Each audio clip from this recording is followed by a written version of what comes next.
Всем привет! Друзья мои, мира вам и крепкого здоровья! Сегодня у меня очень вкусные, красивые помидорчики черри с яблоком, со сливами и множеством овощей. Эти в обычной заливке, а вот эти с добавлением свеклы. Они постоят и будут еще красивее. Поехали готовить! Друзья мои, я подготовила 6 литровых банок и 2,5 килограмма томатов, желтые, как маленькие лимончики. В каждую баночку я выкладываю укроп. Это стебли мелко порезанные. Нет укропа и не добавляйте. В каждую баночку я добавлю листья хрена. Здесь буквально 2 листочка, которые я также мелко порежу и отправлю в баночки. На дно каждой баночки я отправлю 2-3 зубчика чеснока. Но у меня чеснок крупный, я его просто разделю на 4 части. На дно каждой баночки я положу яблочко. Яблоко сладкое и твердых сортов. На дно каждой баночки я кладу по 2 дольки сливы. В каждую баночку веточку петрушки и веточку укропа. Я добавлю в каждую баночку по 1 штучке лука-шалота и порежу вот такими полосочками. Друзья мои, всем понятно, что добавляю я это все произвольно. Что есть у меня из овощей, то и добавляю. Каждую баночку заполняем помидорками. Банки я не стерилизую, а крышки кипячу обязательно. Примерно 500 грамм в каждую литровую баночку уходит томатов. Друзья мои, эта закуска больше для красоты. Представьте себе, зимой открыть. Красиво можно украсить стол. А дальше в каждую баночку я добавляю болгарский перец. Просто порежу его вот такими полосочками. Буквально 1 морковь порежу и в каждую банку добавлю.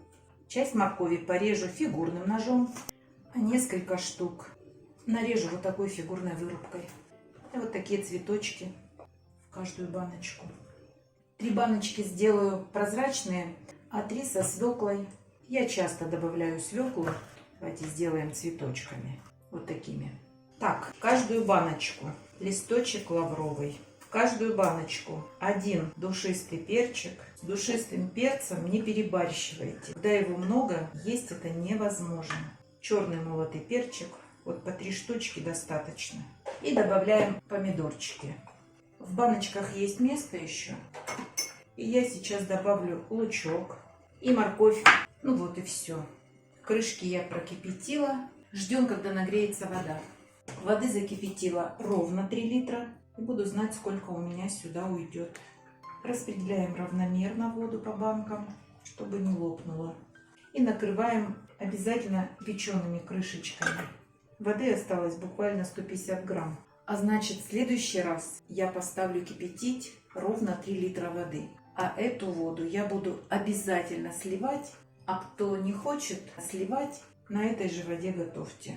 Друзья мои, на 6 литровых баночек, доверху заполненных томатами, нам понадобится 3 литра воды. Сколько на это количество я добавляю соли, сахара и уксуса? Соли 80 грамм на 3 литра воды, сахара 450 грамм и уксуса 9% 150 грамм. Под видео укажу, какое количество соли, сахара и уксуса надо для 1 литра воды. Сейчас я все сюда добавила, размешала и поставлю воду кипятить. Кипящим маринадом заливаем помидоры и закупориваем. Сложного в этом ничего нет. Помидорчики не лопаются. И переворачиваем на крышку до полного остывания. Ничем накрывать не надо и утеплять ничем не надо. И все, друзья мои. А вы не забывайте подписываться на наш с Петровичем канал. Пока-пока.